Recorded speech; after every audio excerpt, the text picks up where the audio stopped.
We live in an era where everything's connected to the internet, where your car knows when the brake pads are worn out, where it is, what it's doing. And yet, every day we put in billions of dollars worth of life-saving medical devices and they provide absolutely no feedback. My youngest child just was in a bad accident. He's going to be fine and everything.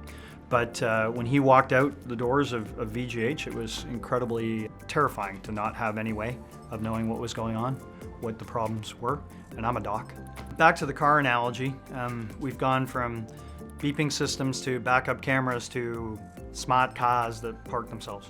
And so what was initially a feature is now expected. People wouldn't buy the car without it.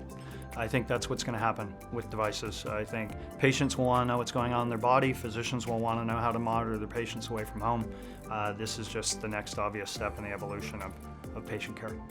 One of my founders, Michael Rayner, has a phrase that says being early is as good as being wrong. We were really early, so we were wrong a lot. We had to put our own money in. We had to build everything ourselves to start. It took a long time before other people bought into the vision. We should be on the market with our first product, a talking knee, this year.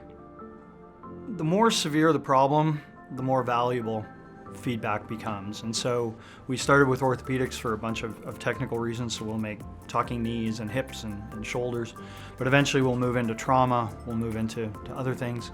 And I'm an old cardiovascular guy, so ultimately stents, heart valves, all those types of things where patients can actually see how they're doing and hopefully have early warning systems like a Canary if anything goes wrong. You know, I think this is all part of patient democratization, where it's less about the hospital, it's less about the physician, and it's more about the patient taking control of their own health and recovery. And I think having the data and the feedback to do that is going to be a really important next step.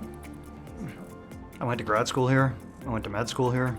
My co-founders of my first company were all from here.